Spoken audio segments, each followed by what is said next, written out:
Today, electromagnetic influences on the subatom.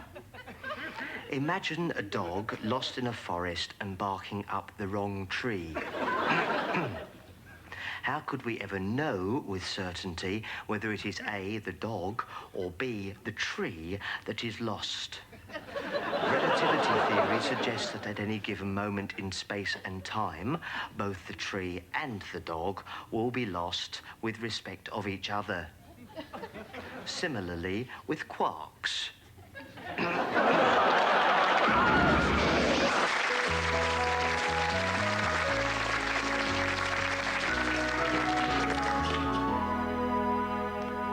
Hello again.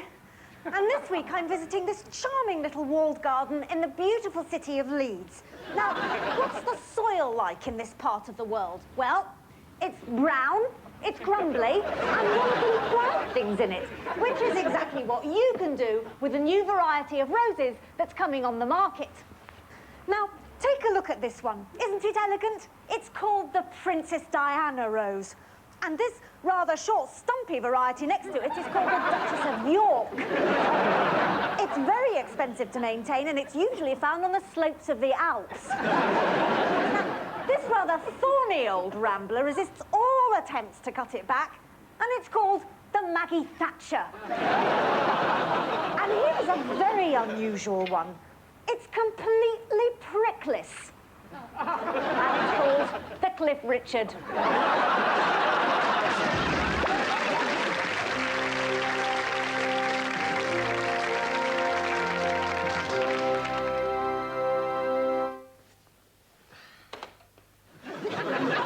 Good afternoon. Today, Prince Andrew made his first public appearance after the tragic breakdown of his marriage and his wife's public humiliation in the tabloid press. The Prince was unable to hold back his emotions. Further controversy this week over the Pakistani cricketer, when their manager claimed that English batsmen were simply intimidated by the size of the Pakistani googlies and denied that his bowlers had been fiddling with their balls.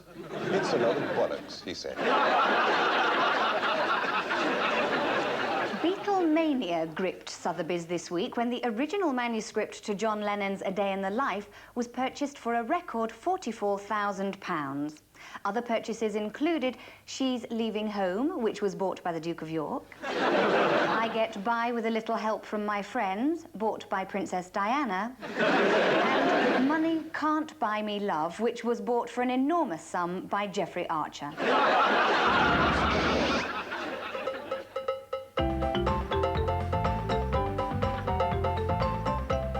Hello and welcome to the Oval for the test between England and Pakistan. Unfortunately, the news isn't very good. Umpire Dickie Bird removes the bails as it starts pouring down with rain. On come the covers. If there is any play today, I wouldn't much fancy being in the outfield. I think swimming trunks might be more suitable than cricket flannels. So it's all jolly disappointing.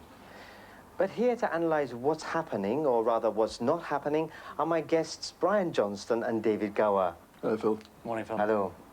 First of all, let's have a look at the action again in slow motion. David, what did you think about the way that Dickie Bird removed those bails? Very professional. I thought he did a magnificent job this morning. Mind you, the best bail retrieval I've ever seen him do came when the West Indies were here, I think in about 1976, wasn't it, Jonas? Yes, that's right, David. And this time, he went for them both in his left hand, dropped one, and picked it up just before it touched the ground. I thought it was a marvellous bit of fun. Oh, wonderful. And what about the performance of the ground staff with the covers? Well, if you look very carefully, I think they were a bit off the pace this morning, a bit sluggish, a bit slow off the mark. In fact, I think they lacked match practice. I must tell you now, David, look, it wasn't really their fault. You see, I gave them each a huge slice of chocolate cake, which had been sent by Mrs. Parkin of Gloucester, and it really wasn't their fault. I see. David, can I ask you, what did you think of my little joke about the swimming trunks? Superb delivery, great timing, excellent. Thank you very much. And what did you think, Brian? So...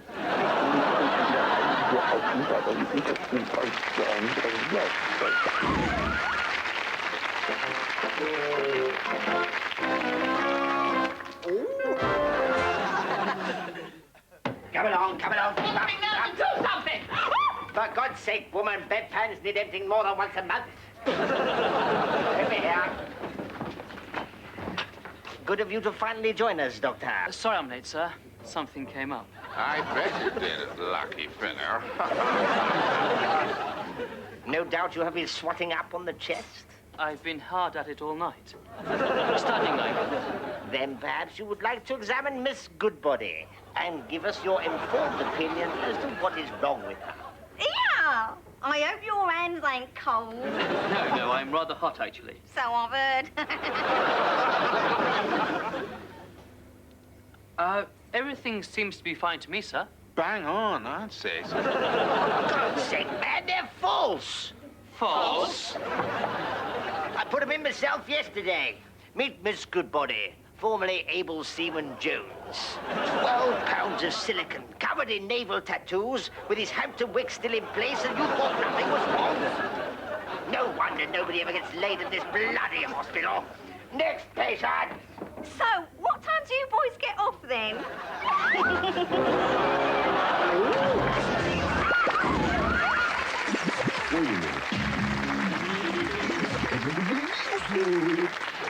Bonjour, hello, and welcome to Muso. Today's questions are these. Should the new kids on the block have been terminated when they were embryos? Can somebody take these handcuffs off me? But first, a Muso special. A look at what is no doubt the coolest and hippest place in the world, Paris. In Paris, I am known as a media celebrity, a novelist, and one of the country's most eligible single persons. Who have you? I need say no more. Au revoir.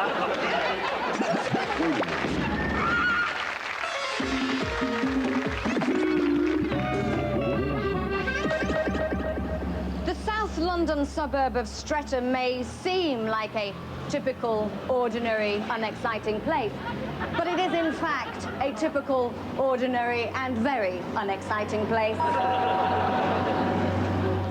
And this is the hippest club in Streatham. Think I'll give it a miss.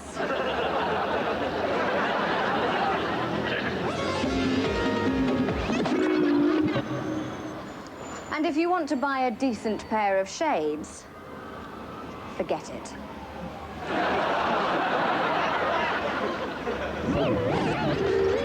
And as for food, Streatham's full of dull, middle-class streets like this one.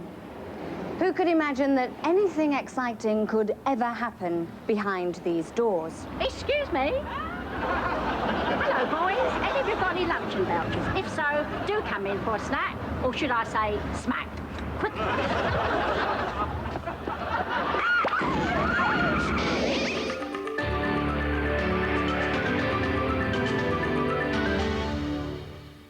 On tonight's Fly on the Wall documentary, we take a fly-on-the-wall look at a fly-on-the-wall documentary team. Inside, the crew are required to be almost invisible in these often tense and intimate moments of real life. I never wanted it to happen like this. I've ruined both our lives now. I'm sorry. Oh, no, it's all right, love. Okay, and cut. How's that for you, Graham? Not sure. I mean, I was crying so much I couldn't see what I was shouting. Pull yourself together. I'm sorry, Sean. How's that for saying, Keith? Perfect, yeah, no problem. Keith?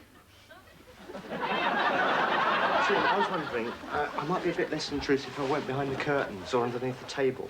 I could even lie on my tummy underneath the sofa if you Not now. Sorry about this. Graham wasn't in a fit condition to hold the camera steady. Sorry, Sean. It's all right, Graham. So what we need, what would be great, would be if you can just do it one more time. No, she's upset. Look, I thought you said you wouldn't intrude. I mean, she can't just turn it on, you know. Sean, I'll go behind the pot plants. Not now, Keith. Sorry? Not now. You rattled your cage. Please, it'll only take 2 minutes and then we'll leave you in peace, promise. Don't you understand? How can she do it again? These are real feelings. She doesn't put it on for the camera. She's not some kind of a performing bloody monkey, for sake. Jesus, I'm trying to make an award-winning documentary here. So, you've caught your mum shagging your boyfriend. Who gives a Graham, close up. That's it. Get under there, you scumbag. I think we've got to go again anyway, Sean, because there's a plane up there. And you can piss off and all.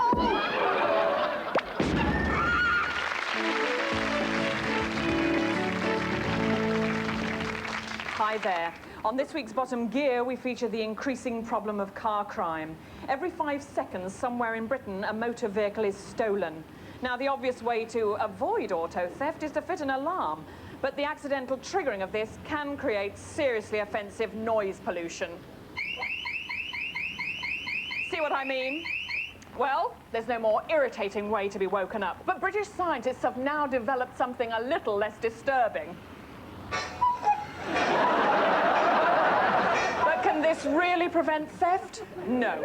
So why not fit the latest American invention? Oh, help me, I'm being stolen. Oh, help me, I'm being stolen. But even with the latest in car alarm technology, one cannot ensure theft-free motoring. But we here on Bottom Gear think we've solved the problem. The last car we're going to look at is fitted with something that would put off any thief with taste. A pair of furry dice. OK. Where's the car? Where's the bloody car? Is this your idea of a joke? Is it? Well, you want the show?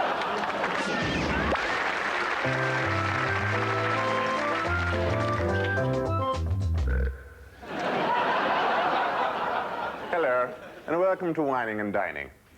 Following last week's recipe, we had lots of letters from viewers complaining they couldn't get truffles at their local co-op. So, this week, here's Augustus to show you some interesting things to do with lard. Most people tend to think of lard as a greasy cooking ingredient, but just take a look at this tasty hors d'oeuvre. This I call petit morceau de lard, and it's almost as tasty as it looks. But don't forget to leave enough room for the main course. Thick, succulent slices of good, honest lard. Straight from the packet with no frills. Lovely. And now, dessert. Thick chocolate profiteroles. Looks delicious. Yes, and it's just the thing for that difficult moment when you've invited 8 guests round for dinner and you discover at the last minute that one of them is working class. Do have a slice.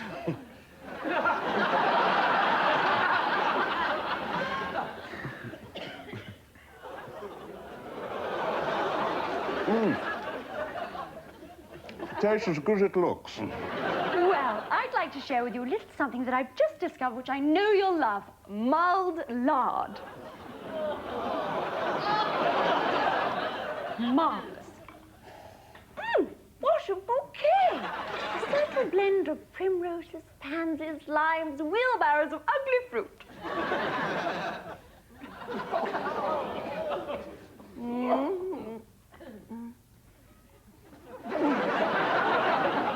It's sensationally greasy.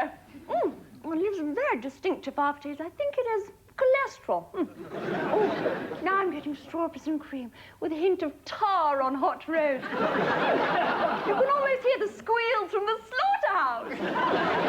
It's very sensual, very physical, very noble. It's almost like having your nipples rubbed with sandpaper. I'm afraid I don't feel very...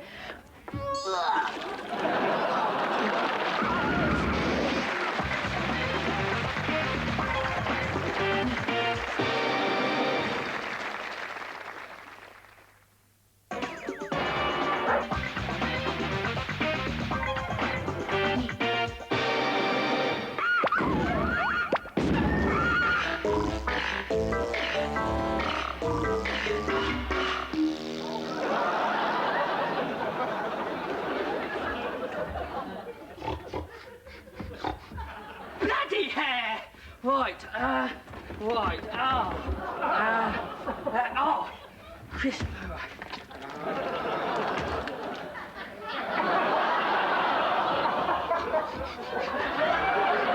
Hello, you sex god. Dickie! Dickie! Dickie, the girlies will be here in a minute. Dickie, will you come out of there?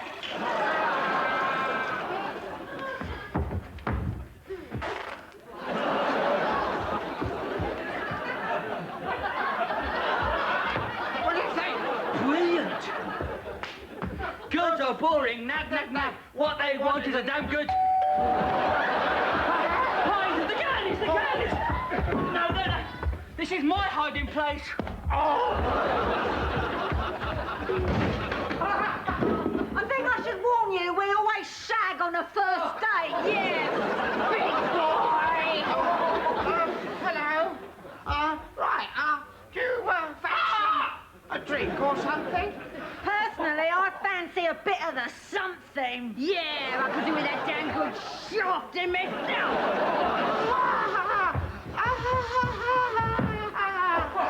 Right, Tricky, do you fancy a drink? I said no! Fancy a drink! Hello, girlies. Didn't realise you were here. With you two, then. Don't you like girls? Oh, yes, we find it very attractive, yes. So do I. I could shag the living daylights out of the pair of you. Well, in that case, I don't think we're interested, are we, Sharon? No. We like men who are a bit of a challenge.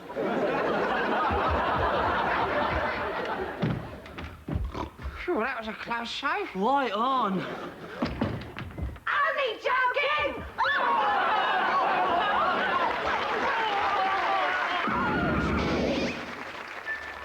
And now, what the papers say. This week presented by Frida Thornton, who has just celebrated 25 years with the Evening Argus. Latest, opposition fury over sex scandal, motorway massacre on the M6, get your Evening Argus.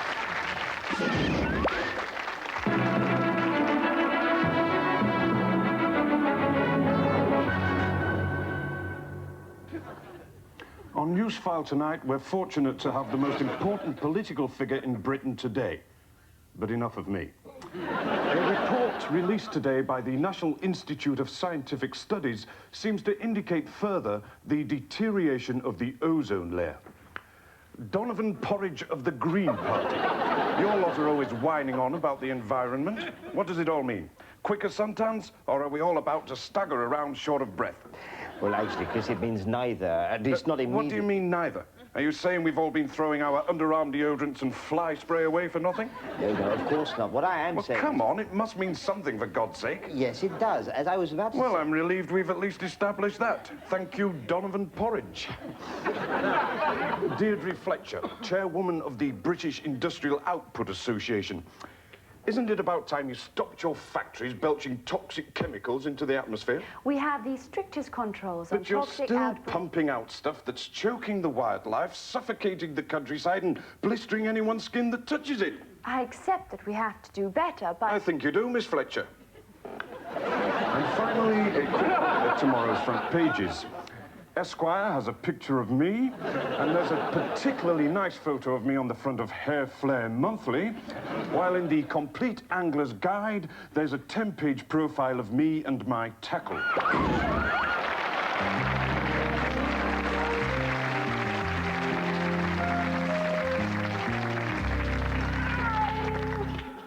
Hello.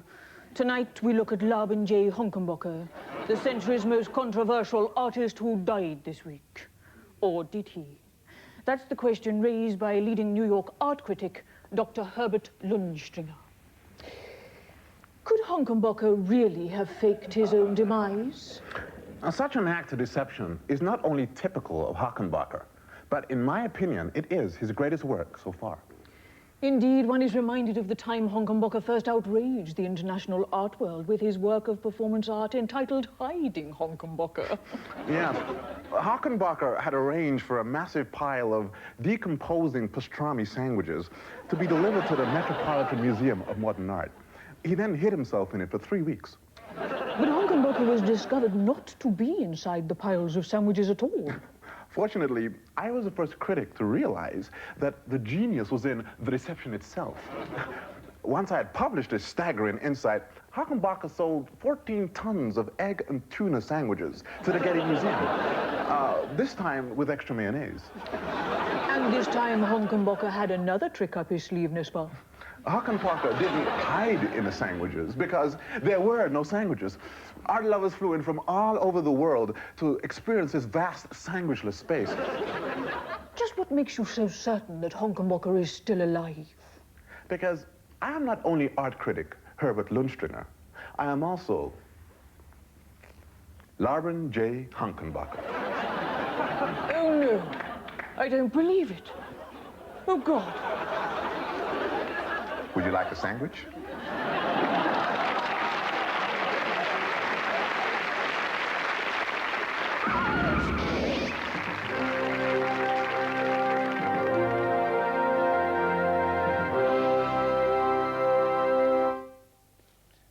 Good evening. More controversy for the royals. We've managed to obtain for a six-figure sum the exclusive rights to another bugged private phone call. Hello, Squidgy, darling. Just thought I'd call to say how much I love you and can't wait to... Oh, God! Look at that idiot. He's coming straight towards me. He's on the wrong side of the road. Where do you think he's going to? This week, Woody Allen has announced that he is considering marriage to Soon-Yi Previn. It is rumoured that Woody is very keen for Soon-Yi to adopt Michelle Pfeiffer, Julia Roberts, and Kim Basinger. And finally, the recession.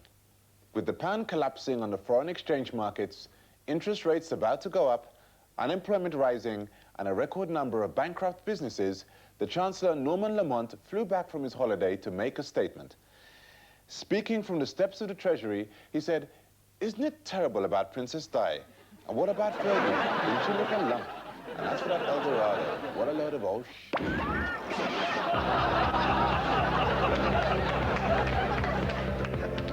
You join us with Terry O'Day requiring 181 to win the match. First start, treble 20, which is 3 times 20, so 120 is 40, so 60 taken away from 181 is, borrow 1, 16, no, 7. 3 times 20 is 60, so 18, 90. Terry needs 121. No, 86. Jockey at the Ocky, 94 to win, treble 18. So there's 44, there's 30, double 15. Oh, he's going for the wrong one. Double 20, tragedy for Jockey. Oh, he's won.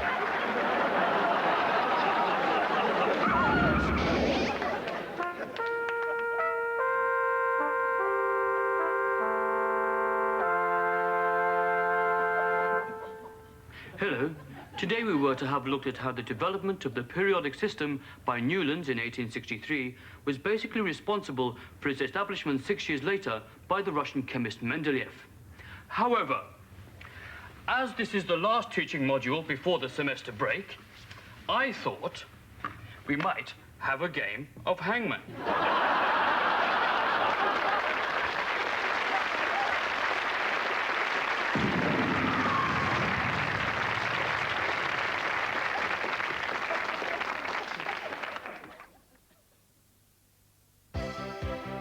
Next Sunday night, a new lineup starts at 7:15 with a new series of You've Been Framed. At 7:45... Make your living telling lies, you might just as well be a politician. She married one, and he became president. The story of a woman named Jackie Kennedy Onassis. At 9:25, Diana, the end of the fairy tale. A special program probes the story behind the headlines next Sunday on ITV. Next, you may need a large bucket of insect repellent for our film, Panic at Lakewood Manor.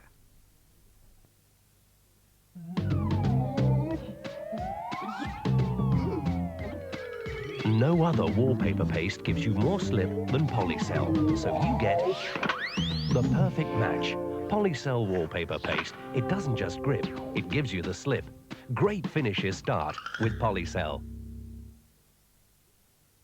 At Do It All this weekend, there's 20% off ceramic wall tiles, 20% off rolled wall coverings, and 10% off paint. Plus a voucher worth £5 off your next purchase. Do It All this weekend. In a world full of surprises... It's positive. Wouldn't it be nice to have an AXA equity and law savings plan to rely on? I'll go and put the kettle on. AXA equity and law. Need we say more? This is Harry the Hat, a West London armed robber. One phone call to police led to his capture. If there's a crime you can help the police with, ring Crime Stoppers on 0800 555 111. You don't have to leave your name and you may get a reward.